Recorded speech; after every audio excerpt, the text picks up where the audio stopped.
situe plus au niveau du marché du travail. C'est-à-dire qu'avec l'introduction massive de technologies de l'information et de la communication dans le secteur industriel, on va se développer des formes de travail beaucoup plus flexibles qui font appel à deux types de main-d'œuvre. De la main-d'œuvre qui fait partie, je dirais, du noyau dur des entreprises, qui disposent d'un bon statut, d'une relativement bonne protection sociale, et qui est le plus souvent qualifiée. Et par ailleurs, la main-d'œuvre plus occasionnelle, ou qui occupe des plages horaires plus flexibles, qui est moins qualifiée, on a recours à de l'intérim, à des contrats temporaires, à des points de production, etc., qui ne fait pas partie du noyau dur de l'entreprise, qui a un parcours beaucoup plus accidenté, je dirais, sur le marché du travail, avec des périodes de chômage qui succèdent à des périodes d'emploi, et ainsi de suite, qui a peu de carrière, alors que les premiers ont une carrière dans l'entreprise. Et ça, c'est plutôt ça, la dualisation elle se situe plus au niveau du marché du travail qu'au niveau de la capacité à utiliser ou à ne pas utiliser les nouvelles technologies. Non, parce qu'en fait, on n'a pas le choix. Vous pensez que tout le monde doit s'adapter aux nouvelles technologies? Non, c'est-à-dire que quand un opérateur est devant sa machine, il va vouloir qu'il l'utilise. Et donc, on va mettre la formation nécessaire. On a eu bien sûr une discussion à ce sujet. Oui, mais s'il ne passe pas son test, eh bien, on va faire le point sur ce qu'il n'a pas bien compris. On va prendre le temps de lui expliquer comment ça fonctionne. Je crois qu'on n'a pas le choix. Quand vous avez 3 personnes dans une équipe et qu'il faut gérer un open top, on peut parler de ce que c'est tantôt, et que la personne ne sait pas le faire, il faudra lui expliquer différemment pour qu'il comprenne bien la mécanique de la chose. Donc vous partez du point de vue que tout le monde peut, grâce à un processus d'apprentissage, gérer ces nouvelles technologies, les utiliser à bon escient. Ça veut dire qu'on fait attention aussi à qui on recrute.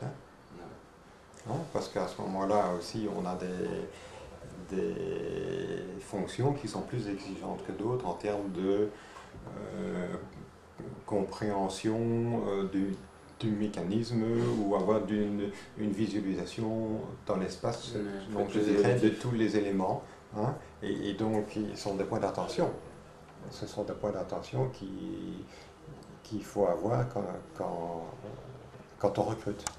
Et donc, on a commencé d'ailleurs à faire des tests de recrutement ciblés là-dessus. C'est-à-dire une compréhension des instructions, une précision dans les chiffres aussi, une compréhension de la logique de l'ensemble des instructions aussi.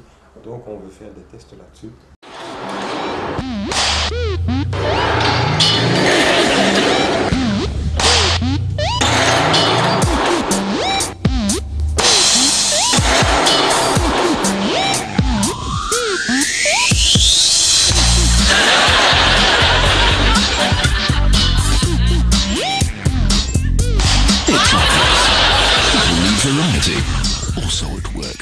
À l'intérieur de la boîte même, Ayrton Chemical, ils avaient des formations spécialisées pour rester... Est-ce qu'il y a un apprentissage continu? Voilà. Oui, en fait, il y a 2 drives, je dirais, je vais l'appeler comme ça. Il y a 3 orientations. Donc la première, c'est de faire la synthèse des besoins de formation qui sont identifiés sur base des entretiens d'évaluation qui sont tenus pour les employés cadres. La deuxième, ce sont ce que nous voulons faire, nous, en tant qu'HR. Tiens, nous, on veut donner des cours de langue, des cours d'informatique, un cours sur la gestion de projet, un cours sur la communication, un cours sur la tenue de la réunion, d'une réunion, etc. Ça, c'est les initiatives que nous prenons aussi. Et la troisième ligne, ce sont les cours donnés pour les opérateurs, où là, c'est plus ciblé sur l'aspect production, sécurité.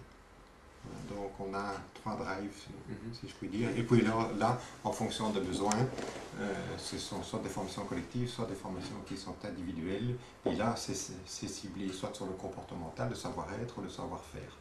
Et dans le savoir-faire, là, on peut faire appel soit à des organismes qui sont extérieurs pour des cours techniques, où on envoie les gens directement, soit à Paris, soit à Marseille, soit en Angleterre, pour des cours très spécifiques.